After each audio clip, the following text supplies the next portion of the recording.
오래전에 제가 경기도에 있는 어느 교회에 가서 집회를 하면서 설교를 맡았는데, 설교가 끝나자 이제 점심시간에 이제 식사를 하면서 사모님이 저한테 이런 얘기를 해요.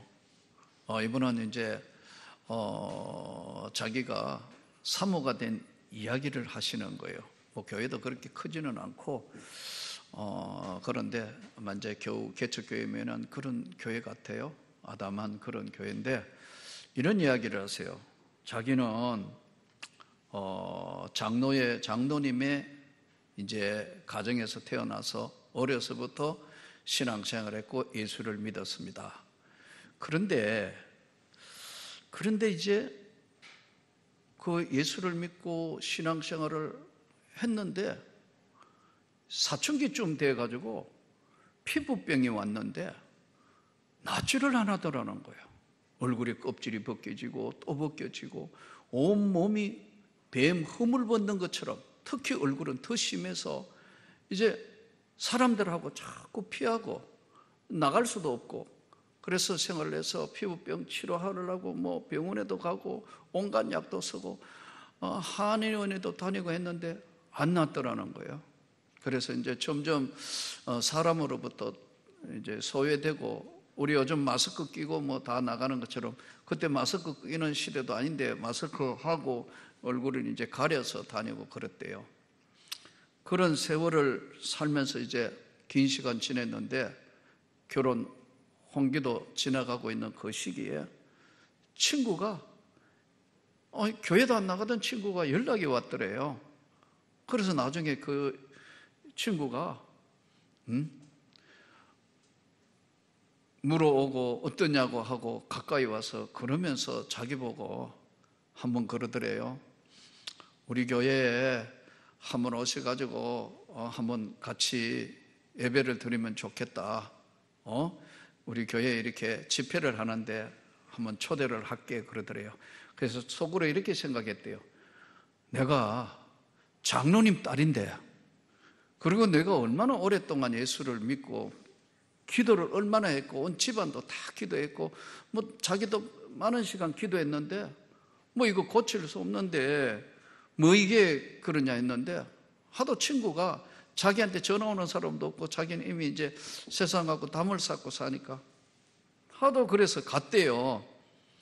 갔는데 설교를 듣는 순간에 끝머리에 왔는데 갑자기 눈물이 나서 앞을 볼 수가 없더래요. 그래서 막 주님 그러면서 간절히 기도하고 막, 그날은 자기 생애에 그렇게 많이 울어본 경험이 없대요. 자기 부모님 돌아가실 때도 그렇게 울지 않았고 주변에 어떤 것도 한 번도 경험해보지 못했던 막 눈물을 흘리며 회개를 하는데 뭔가 가슴 속에 뭉클한 게 오더라는 거예요. 그러고 끝나니까 이제 뭐 사람들 다 가고 집에 갔는데 그 다음부터 이 피부가 낫기 시작하더라는 거예요. 원위치로 돌아왔다는 거예요. 그래서 그때 이제 교회당에서 기도를 했대요. 하나님이 무엇이든지 원하시는 데는 제가 순종하겠습니다. 낫기 전에 이제 그날 눈물을 흘리며 하나님이 기뻐하시는 원하시는 삶을 제가 살아드릴게요. 그렇게 기도를 했대요. 근데 얼마 안 있어가지고 이 피부가 낯선 거예요. 그러니까 이제 피부 나으니까 막 사람들이 야, 너 나았네? 괜찮네? 어디 치료받아서 어떻게 해서? 자기는 오랫동안 기도하면서 뭐 병원이란 병원 다 돌아다니고 뭐 했으니까요. 그런데 몸이 정상으로 오고 이제 되니까 결혼해야 되지 않냐 해서 선이 들어왔는데 해필 목사가 들어왔다는 거예요. 근데 이 목사님이 또 괜찮은 마음에 개척교회, 예? 이 사실 개척교회 아무나 하는 게 아니거든요. 예? 어제도 누구 목사님 한 사람이 목사님 저 개척할 건데요 하길래 정신이 하나도 없더라. 이 친구가 보통 아무나 개척하는 모양인데 개척 아무나 못해요. 진짜예요. 봐요. 아무도 아멘 안 하잖아요. 여러분, 한번 해볼래요? 정신이 하나도 없어요. 어제도 내가 밥 먹으면서 누가 와가 인사하면서 저 개척할 건데요 할 때 정신이 하나도 없더라고. 지나간 34년이 눈앞에 확 지나가더라고. 아무나 하는 건 아닙니다. 하나님이 함께 주셔야 하는 거예요. 그런데 이제 자기는 늘 생각할 때 절대로 목사한테 시집 가면 안 된다. 다른 건 몰라도 절대로 가면 안 된다 생각했는데 세상에 병이 났었고 하나님 앞에 했던 기도가 생각나서 그래서 선을 봤는데 목사님 되신 분의 얼굴이 거의 그 사모님 표현이에요. 제 표현이 아니고 꼭 산적 같더래요. 그래가지고 아이고 이거 정말 아닌데 해가지고 아무 대답을 안 했대요. 자매님, 저는 정말 자매님이 좋습니다 하는데요, 자기는 아무리 봐도 산적 같더래요. 근데 집에 와서 생각해 보니까 기도했을 때 자기를 살리시고 깨끗하게 해주신 것, 하나님 앞에 내가 순종한다고 했는데 기도하고 그렇게 하나님 앞에 순종해야 돼요. 그렇게 결혼했대요. 그 이야기를 들으면서 제가요 안 믿은 것도 아닌데요, 오랜 시간 동안 병원 다 다니고 안 되는데 참 그런 경험이 있어서 사모가 됐습니다. 맞습니다. 하나님은 우리에게 만나주는 시간이 있어요. 아무리 오랫동안 교회 다녔다 해도요, 하나님이 만나주시는 시간이 따로 있다고요. 오늘 성경이 그렇게 말씀합니다. 보혜사 곧 내 아버지께서 내 이름으로 보내실 성령, 그가 너희에게 모든 것을 가르치고 가르쳐 주신다는 거예요. 장로님의 딸인데 내가 주일학교부터 다녔는데 뭐 나보다 더 뭐 성경 분방 공부부터 다 했는데 아니에요. 성령을 모르신 거예요. 그가 내가 너에게 말한 모든 것을 생각나게 하리라, 가르치고 생각나게 하실 것이라는 거예요. 그분이 그러면서 평안을 너희에게 주노니, 너희에게 끼치노니 곧 나의 평안을 너희에게 주노라. 내가 너희에게 주는 것은 세상이 주는 것하고는 같지 아니하니라. 너희는 마음에 근심하지 말고 두려워하지도 마라. 이 하나님의 오늘 성령, 보혜사 성령, 이 성령이 임하면요, 때로는 하나님께서 우리에게 치유해 주시고 우리에게 능력을 부여해 주시고 지혜를 주시고 권능을 주시고 강력한 은혜를 더하여 주시는 겁니다. 그러나 여기서 우리가 조금 전에 말씀드린 것처럼 조심해야 될 것이요, 하나님의 성령이 임하실 때 오랜 시간 동안 교회를 다니고 신앙생활 하다가 한순간에 하나님을 만나는, 이걸 점진적 만남이라 그래요. 어려서부터 어느 날 자기가 믿게 되는 거예요. 이걸 점진적 믿음. 그런데 어떤 계기가 마련돼서 뭐 예수 믿는 것도 아니고 신앙생활 엉망으로 하든지 아니면 아예 안 믿는데도 즉각적인 은혜를 부어주시는 사람이 있어요. 두 종류란 말이에요. 즉각적 은혜, 점진적으로 오랜 시간 교회 생활했지만 하나님하고 만남하고 전혀 관계없이 살았던 사람이든, 중요한 것은 점진적이든 즉각적이든 반드시 한 번은 만남이 있다. 이 만남에는 회개의 역사예요. 하나님 앞에 자기를 내려놓고 지금까지 가지고 있던 자기 자만, 교만, 모든 것 다 내려놓는 그 순간에 하나님이 만나주시는 거예요. 우리가 오늘 하나님께서 성령을 부어주시면 대부분 보면 능력받았다, 뭐 치유받았다, 맞다니까요. 근데 저는 좀 불편한 것이 있어요. 여러분이 성령 받았다면은 하나님이 역사를 하실 때 치유해 주시기도 하지만요, 안 고쳐지기도 해요. 그러니까 우리가 지금 막 해서 마치 우리가 치유받을 때 모두가 몽땅 다 치유받는 것처럼 나는 너무 부풀어 이야기하는 게 불편해요. 병원에 가서도 낫는 경우가 90%입니다, 여러분. 그러니까 너무 부풀게 이야기하고 이러니까요. 예? 안 믿는 사람들이 그 봐. 그러나 없는 게 아니에요. 하나님이 필요하시면 치유해 주시는 거예요. 믿으셔야 돼요.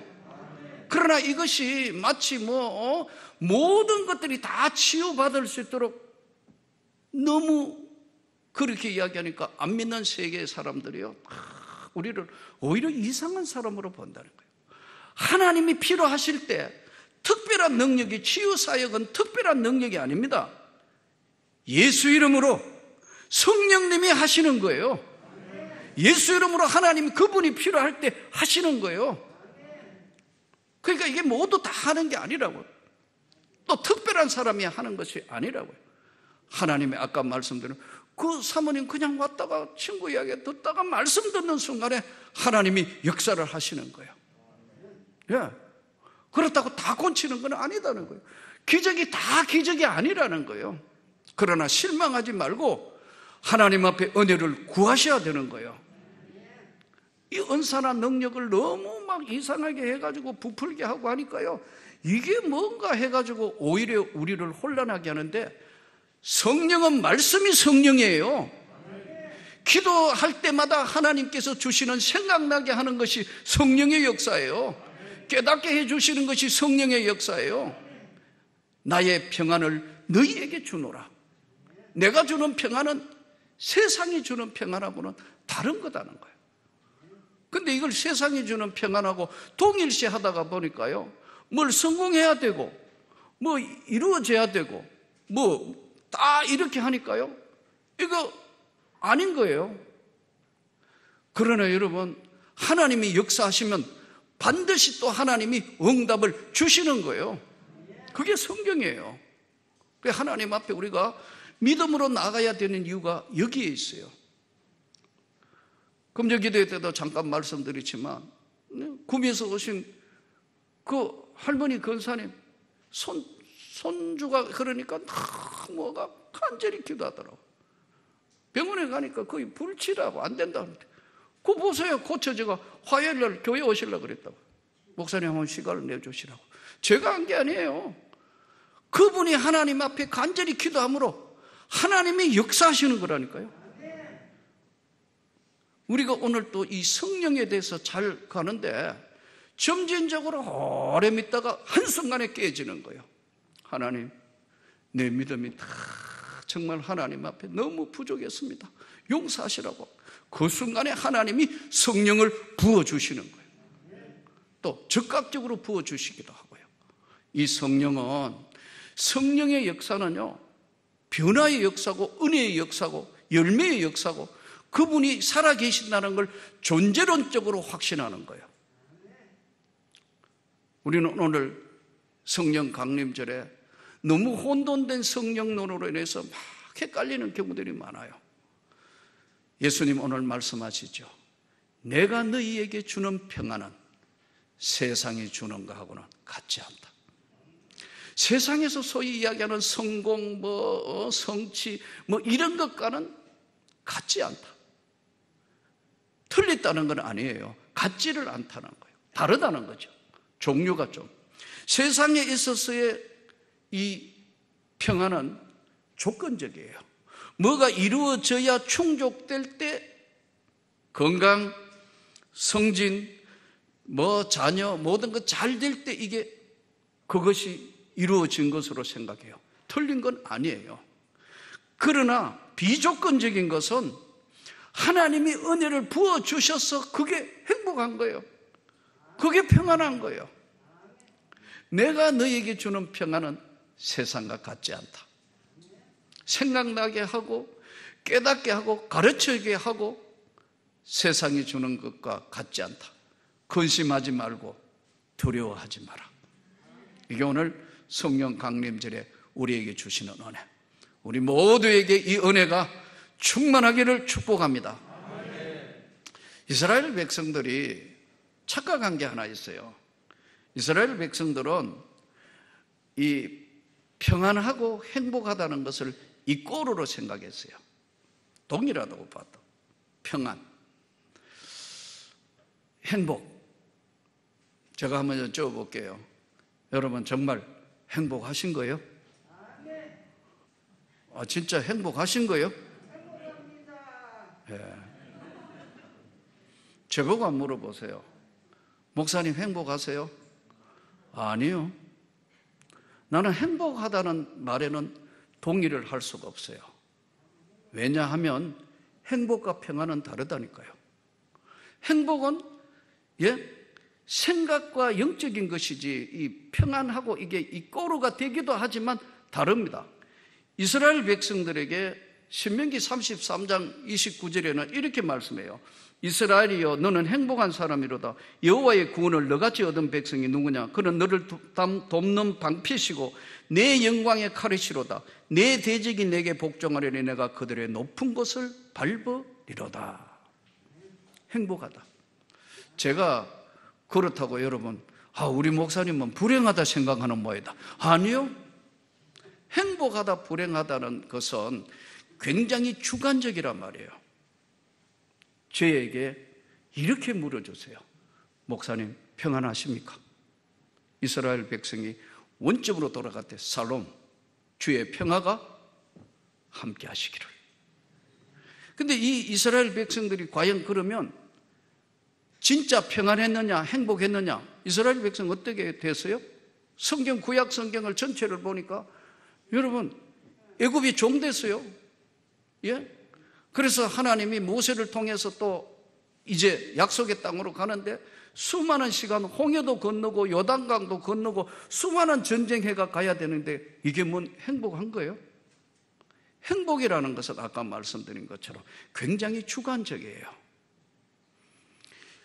하나님의 성령이 임하면 하나님의 절대 평안이 여러분과 함께 하신다는 거예요.